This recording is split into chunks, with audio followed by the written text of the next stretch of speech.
Local name को use करते किसी भी ऑर्गेनिज्म को आइडेंटिफाई करने के लिए, तो हमें ये चलता है कि प्लेस टू प्लेस वो नाम डिफरेंट हो जाता है। तो ये ज़रूरी हो जाता है कि हम लोग एक नाम स्टैंडर्डाइज कर दें, मतलब एकदम परमानेंट कर दें कि ये ऑर्गेनिज्म को हर जगह कम से कम इस नाम से तो जाना ही जाएगा। In that place the most important thing comes is nomenclature. तो वहाँ पे same name all over the world उसे देना, हम इस प्रोसेस को नॉमेनक्लेचर कहते हैं। ऑब्वियसली नॉमेनक्लेचर जो होता है हमारा, तो वो naming is only possible the organism describe correctly. तो जब हम उसे एकदम सही से डिस्क्राइब कर पाए, तो उसे डिस्क्राइब करने के लिए हमें क्या ज़रूरी है कि हमें पहले पता चले उसके बारे में, राइट। हमें उसके बारे में पहले पता चलना चाहिए, तभी हम उसे किसी नाम से बुला सकते हैं। तो this is identification for nomenclature. And order to facilitate the study, number of scientist have established procedures to assign a scientific name. तो इसलिए आइडेंटिफिकेशन, तो साइंटिफिक नेम देने के लिए फिर हमारे प्लांट्स के लिए एक प्रोवाइड किया गया है एग्रीड प्रिंसिपल्स क्राइटेरिया, जिसे हम लोग कहते हैं international code for botanical nomenclature, जिसे ICBN है।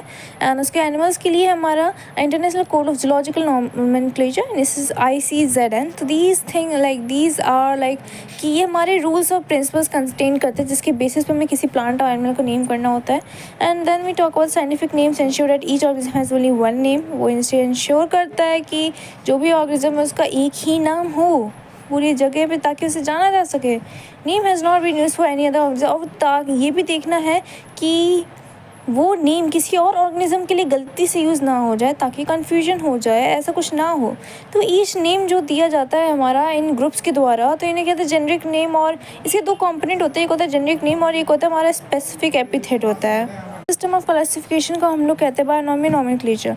This name system was given by Carolus Linnaeus, इसे हमें कैरोलस लीनियस ने दिया था, और ये बायोलॉजिस्ट द्वारा प्रैक्टिस की जाता है। तो साइंटिफिक नेम जैसे मैंगो का देखते हैं, तो मैंगो तो obviously season of mango and like we are dying in the heat and all, so yeah. तो इस name of mango is Mangifera indica, तो उसमें भी हमारा जो मैंजीफेरा है वो जीनस है, और इंडिका जो स्पीसीज़ है, जिसे हम लोग स्पेसिफिक एपिथेट कह सकते हैं। तो जब बात करते हैं बायोलॉजिकल नेम्स की, तो वो जनरली हमारे लैटिन में होते हैं और लिखे जाते हैं इटैलिक्स में।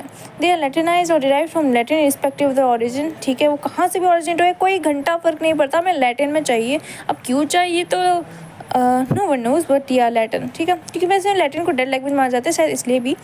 The first word in biological name represents the genus, और second component represent the specific epithet. तुम्हारा फर्स्ट क्या डिपिक्ट करता है, जी, उसके बाद एस, लाइक अल्फाबेट में ऐसा आता है ना, तो वैसे ही फर्स्ट वर्ड जो को जीनस होगा और सेकंड वर्ड हमारा स्पेसिफिक एपिथेट।